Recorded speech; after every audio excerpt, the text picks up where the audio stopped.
Assalamualaikum warahmatullahi wabarakatuh. Perkenalkan nama saya Yumiza Apria Putri dengan NIM C1C020089 dari kelas R12, Prodi Akuntansi Fakultas Ekonomi dan Bisnis Universitas Jambi. Baiklah, di sini saya akan menjelaskan materi ke-13 mata kuliah perpajakan 1. Pokok bahasan yang akan dibahas pada video ini yaitu terdapat 4 pokok bahasan. Yang pertama itu mengenai PPN dan PPNBM, yang kedua yaitu PBB, yang ketiga yaitu BPHTB, dan yang keempat Bea Materai. Bila kita masuk ke pokok bahasan yang pertama yaitu mengenai PPN dan PPNBM. PPN atau pajak pertambahan nilai. Dasar hukumnya yaitu Undang-Undang Nomor 42 Tahun 2009. Pajak ini merupakan pajak yang dipungut atas pertambahan nilai suatu barang atau value added atau harga jual dikurangi dengan pembelian atau semua biaya yang dikeluarkan untuk faktor-faktor produksi, mulai dari saat bahan baku pembatu diterima, biaya selama proses produksi sampai dengan hasil siap dijual. Dasar pengenaan pajak ini yaitu yang pertama itu PPN barang sama dengan tarifnya yaitu dikali dengan harga jual, sedangkan PPN jasa persentase tarifnya dikali dengan penggantian, PPN impor sama dengan persentase tarifnya dikali dengan nilai impor, sedangkan PPN ekspor persentase tarifnya dikali dengan nilai ekspor.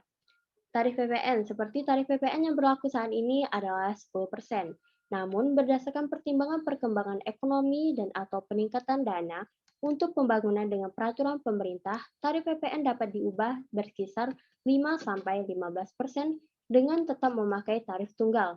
Khusus untuk ekspor dikenakan PPN 0%. Sedangkan yang kedua yaitu PPNBM, yaitu pajak penjualan atas barang mewah.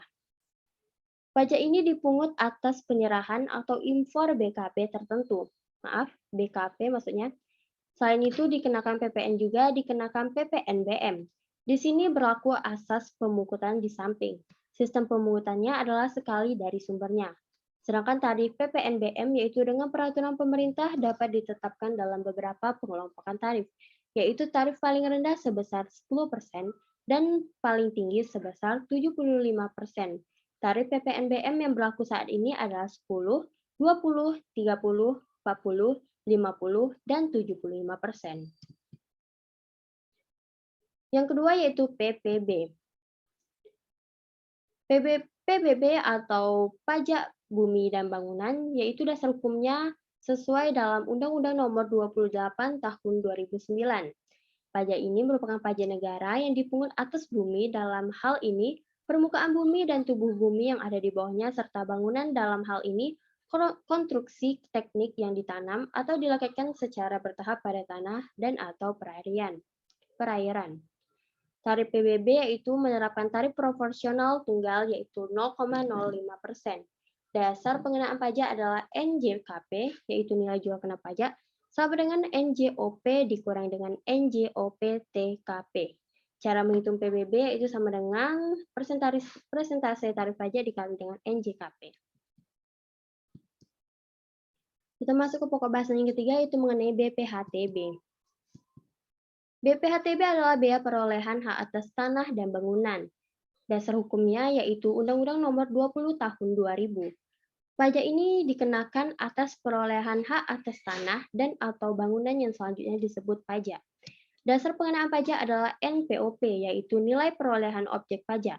Dalam hal ini, harga transaksi atau nilai transaksi jika NPOP tidak diketahui atau lebih rendah dari NJOP PBB, maka yang digunakan adalah NJOP PBB. Tarif BPHTB yaitu tarif yang digunakan untuk menghitung BPHTB adalah sebesar 5%, yaitu sama dengan 5% dikali dengan dalam kurung NPOP dikurangi dengan NPOP TKP. NPOP TKP yaitu nilai perolehan objek pajak tidak kena pajak, bervariasi ditetapkan secara regional melalui peraturan daerah dan yang paling banyak yaitu sebesar 300 juta rupiah. Kita masuk ke pokok bahasan yang terakhir yaitu mengenai bea materai. Bea materai itu dasar hukumnya menurut Undang-Undang Nomor 13 Tahun 1985. Pelaksananya diatur dengan Peraturan Pemerintah Nomor 24 Tahun 2000. Dokumen yang dikenakan bea materai yaitu surat perjanjian dan surat-surat lainnya yang dibuat untuk digunakan sebagai alat bukti mengenai perbuatan atau kenyataan yang bersifat perdata. Kemudian yaitu akta-akta notaris termasuk salinannya. Yang ketiga itu akta-akta yang dibuat oleh PPAT termasuk kerangkapnya, serta dokumen yang digunakan sebagai alat pembuktian di muka pengadilan, surat yang memuat jumlah uang, dan surat berharga seperti wesel, promes, dan ASCAP.